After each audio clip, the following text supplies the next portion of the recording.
Sveiki, jūsų regėjimo lauke limsa paieškos. Prieš 20 metų iš geležinės uždangos šydo susidarė nedidelė grupelė medicinos studentų, turėjusi neaprėpiamą viltį kažką pakeisti. Per šį laikotarpį organizacija išugdė daugybę nuostabių specialistų, kurie paplito po visą pasaulį.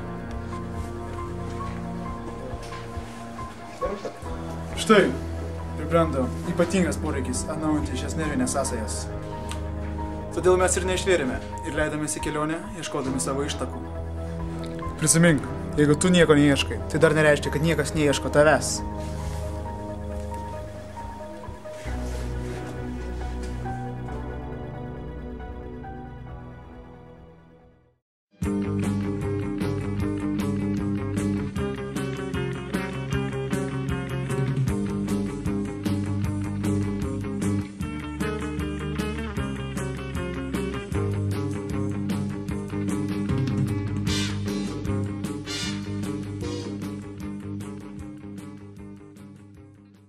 Aš esu Dainius Balčiūnas.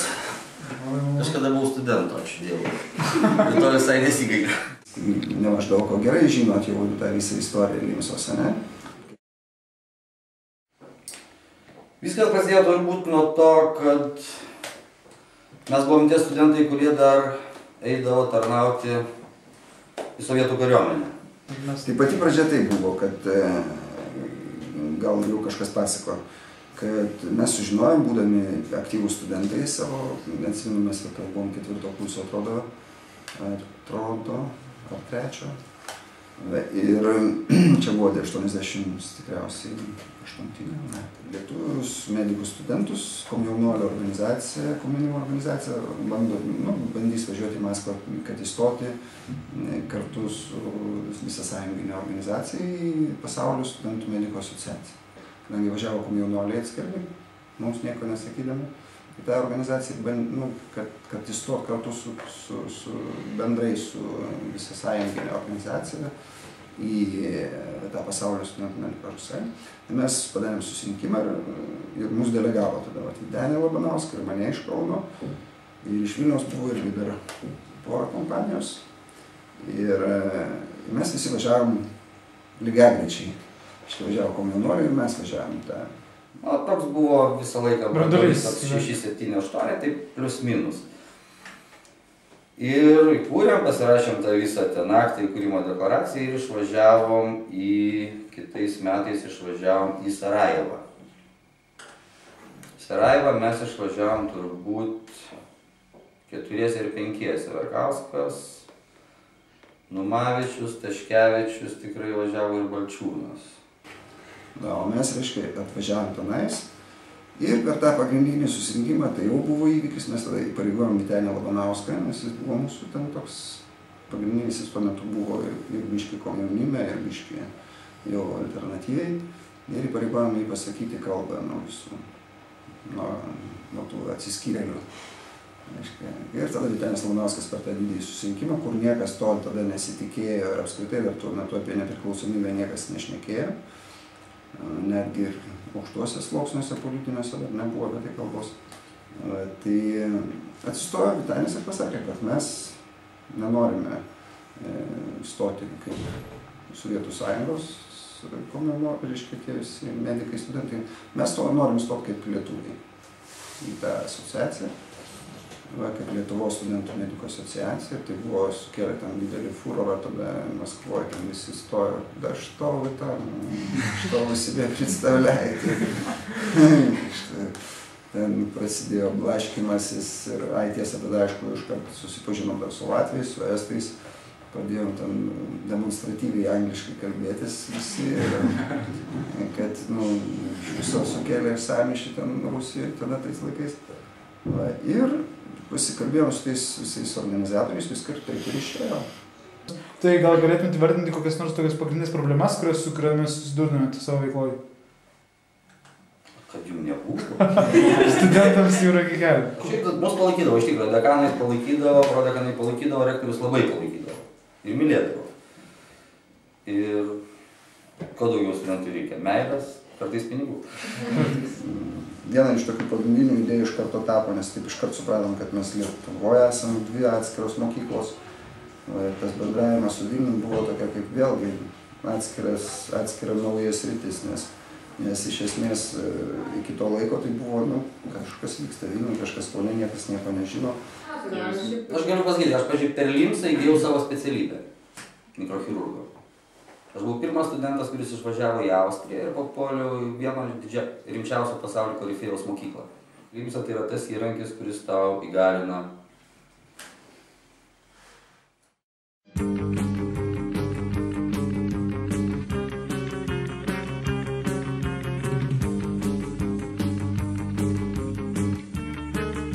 Labą dieną. Čia į Limsą atvažiavom.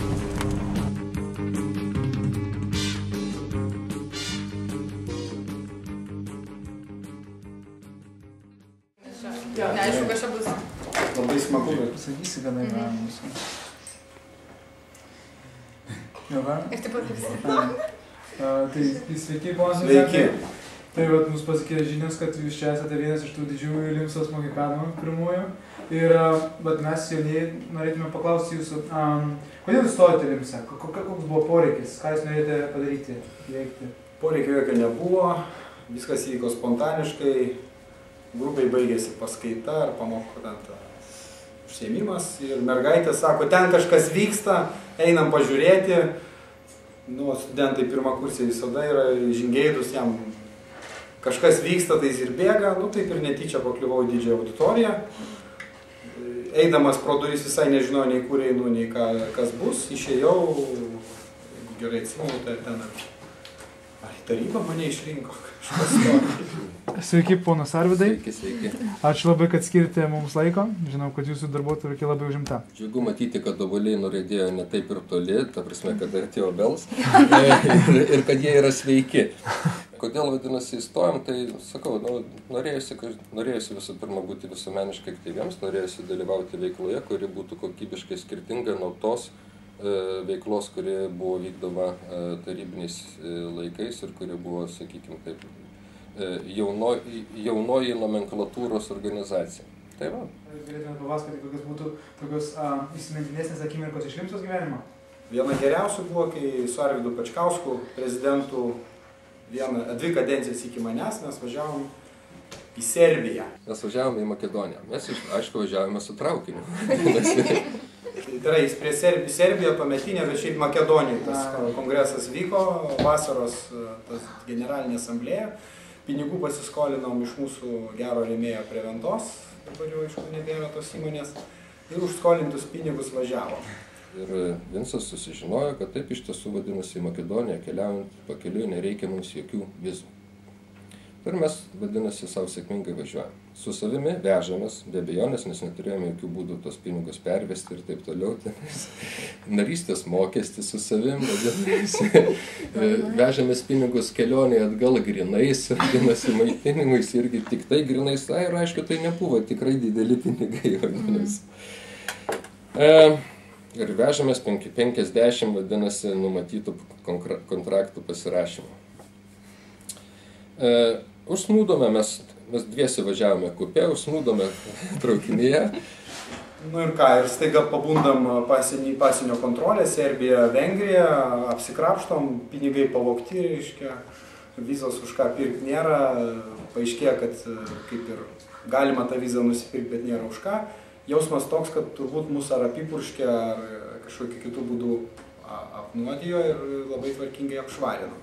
Ir mus sėkmingai išsodino iš traukinio. Ten mes pamatome linksmą tarptautinę kompaniją. Tokių pat žmonių kaip ir mes. Tiesa, vykusi kitais. Latvis, kuris vyko, vadinasi, ten pat. Vadinasi, išsodintas 2 suomės merginos, išsodintos šveicarai, išsodintos. Tai va, tik tai jie visi neapiplėšti buvo. Tokiu būdu mes sėkmingai, vadinasi, buvom nuvesti kažkur tai į peroną, tenais dar kartą mums pasakė, kad reikia vizų ir niekur jūs nevažiuosit, mes pasakėm, kad mūsų apiplėšė, bet ten visiems buvo tai vienoda. Ir tada mūsų susodino atgal į traukinį į Budapeštą. Ir bandom imti sieną antrų bandymų. Tiek, kad jau antram bandymui žiūrim, kad pinigų nėra. Tai aš kaip mohikanas turiu grįžti į Lietuvą. beveik be pinigų kažkokiu tai būdu. Man tas pavyksta, o Pačkauskas tęsė kelionę, reiškia, jau su Latvijom. Ir vis dėlto pasiekė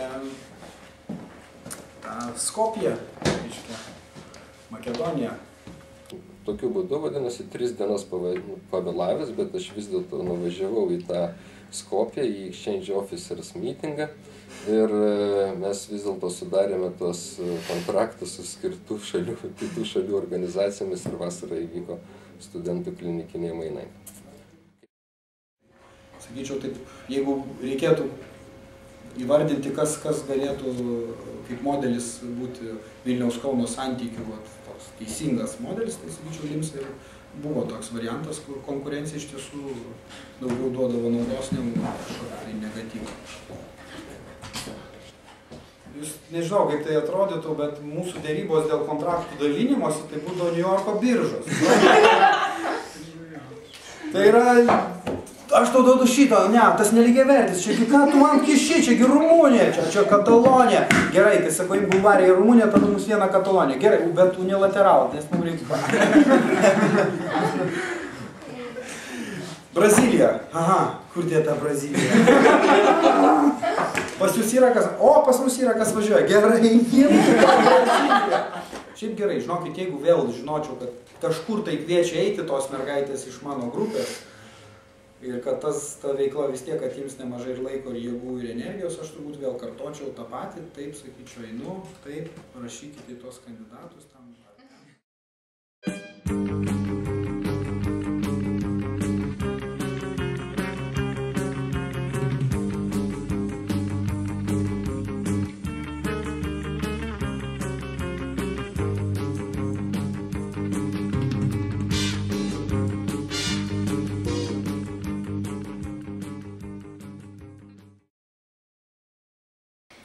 Eglė Kamantauskaitė, Limsoj, neatsimenu nuo kada, nuo pirmo kurso, buvau prezidentė, kokius gal 4 metus, manau, pirmoji mergina prezidentė, tikiuosi ne paskutinė. Andrius, aš buvau tarptautinių mainų koordinatorius, taip vadinasi lietuviškai turbūt NEO, National Exchange Officer. O kada tai buvo, tai dabar aš sunkiai prisimenu, reikėtų tai pagalvoti. 20 amžiaus 10-metis, taip turbūt reikėtų sakyti. Tiksliausiai turbūt. Turbūt tiksliausiai, tai va. Vykdėm tokius studentų mainus. Tikiuosi ir dabar jie dar vyksta. Taip, tikrai. Tai va. Dovydas, šiek tiek vėliau negu Andrius turbūt Limsoj. Nors panašiai, mes buvom, tu jau išeidinėjai, aš ateidinėjai. Na ir su Eglute panašiu laiku. Nebuvau nei NEO, nebuvau nei tarybos narys, nebuvau nei prezidentas. Buvau tiltas tarp Vilniaus ir Kauno. Bet buvai prijaučiantis. Taip, abiem. Mes bandėm daug ką plėtoti, bet aišku viskas laikėsi, bent jau tais laikais, tai ant studentų mainų. Lietuva nelabai ten domindavo smarkiai egzotinės šalis, tai reikėdavo kažkokiais kitais keliais tos kontraktus gauti. Tai tekdavo, žodžiu, šypsotis ragaujant, pavyzdžiui, tokių patiekalų kaip islandai, kad vaišino pūdytą banginio mėsą, pavyzdžiui, kur, na, atidarydavo ten tokį, na, stiklainiuką ir visi išsiskirstydavo prie 10 metrų. Mano turbūt įspūdingiausia tai buvo, kai mes važiavom, bijau pameluoti, kiek mūsų važiavo 5 ar 7, bet mes važiavom į Maltą. Ir ten buvo turbūt topinė kelionė, mes pradėjom kelionę iš Kauno, turbūt į Frankfurtą su mikriuku. Mes visi vos entrupom, aišku, tą mikriuką, tas mikriukas ten užsivedinėjo su atsuktuvu, ne šiaip su raktelis, bet su atsuktuvu. Žodžiu, privažiavus prie sienos kažkurio pasienio, ten pasirodė, kad mūsų yra per daug gerokai, nes ten dar vežė darbo liaudį iš Lietuvos į Vokietiją dirbti. Tai mūsų vyrukai turėjo geranoriškai išlipti ir per sieną pereiti peškom, kadangi mes viršėm galvų skaičių mašinai. Tada iš Frankfurto mes skridom kažkur, tai iš kažkur mes nuskridom į Maltą. Maltoje mes nusiboginom į vieną viešbutį, aišku, mes pavėlavom vietų nebebuvo, nakvom kažkur ten foje viešbutį, tada sekantį rytą mes su tokiu tuk-tuku važiavom į tą pagrindinį viešbutį. Bet didžiausias dalykas, pats painiausias dalykas buvo tas, kad mes nuo Lietuvos per visą tą ilgiausią kelionę vežėmės didžiausią šakotį. Tokia kartoniniai dėžėjai, Remigijus jisai vežėsi tą šakotį, mes jį visur, ta prasme, mes jį taip saugom kaip kūdikį tą šakotį. Jisai tą važiavo iki vietos, iki to pirmo viešbučio ir ten mes, aišku, kaip ten buvo stotelė, autobusų tą stotelę, kai laukiam to autobusiuko, mes susėdom, nuvažiavom į tą antrą viešbutį ir staiga kažkam šovė mintis, o kur mūsų šakotis? Šakočio nėra. Tada stuktelė galvą ir šakotis liko toje stotelėje. Remigijus grįžo pasimtą šakotį, o ten viskas aptverta. Ir, žodžiu, Hebra ten žiūri, kas ten yra, nebus bomba padėta. Jisai tokia kartoniniai dėžiai, tai stotelėje palikta, žodžiu, ir tam niekas nedrįsta jo paimti. Kitos, reiškiasi, studentų organizacijos į mus žiūrėdavo, na, šiek tiek kreivai, nes jie mums pavydėjo tiesiog. O su vadovybė ir atstovybėm be abejo. Visą laiką tik puikūs santykiai buvo. Kokius privalumus davė Limsa? Paprastai medikai turi labai tokį tą siaurą tunelinį mąstymą, ar ne? Žiūri, mato tik savo profesiją. Ir tie, kas įsitraukdavo į Limsą, tie, kurie ten užsilikdavo, aš manau, kad jie truputėlį plačiau žiūrėdavo viską.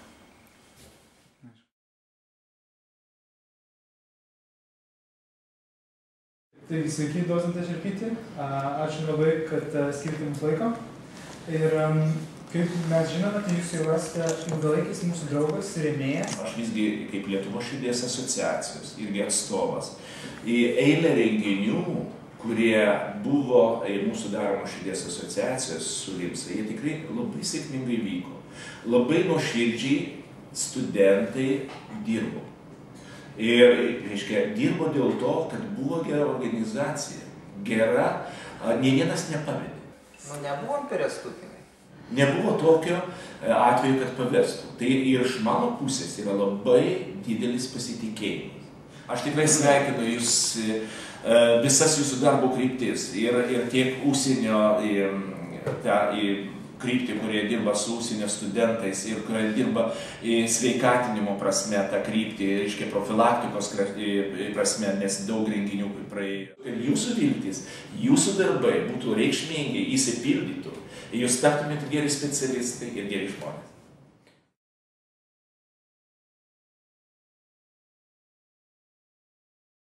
Važiuodamas mašina, pamačiau tos plakatus nukreiptus prieš rūkymą.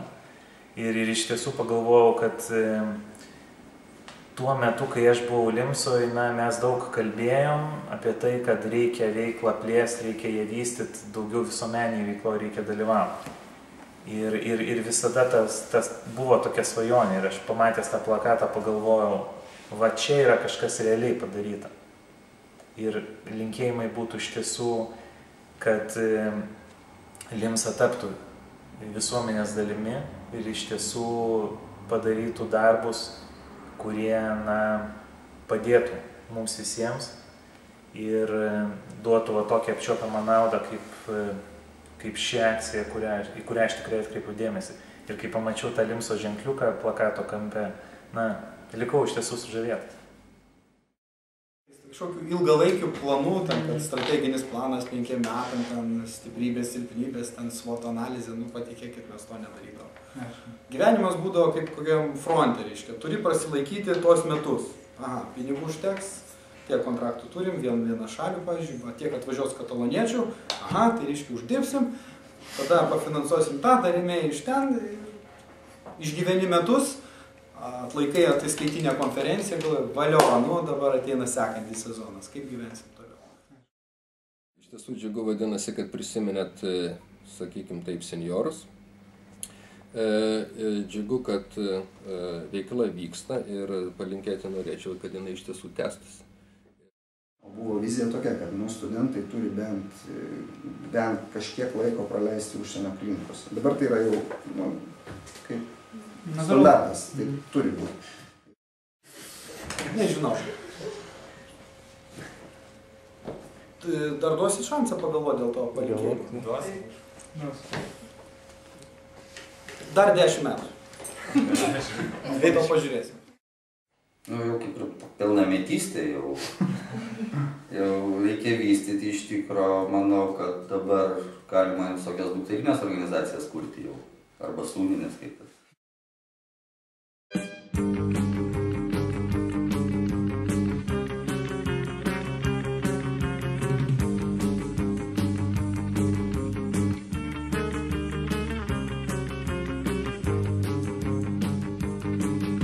Paieškos buvo varginančios, tačiau kvietimus įteikėme, informaciją surinkome.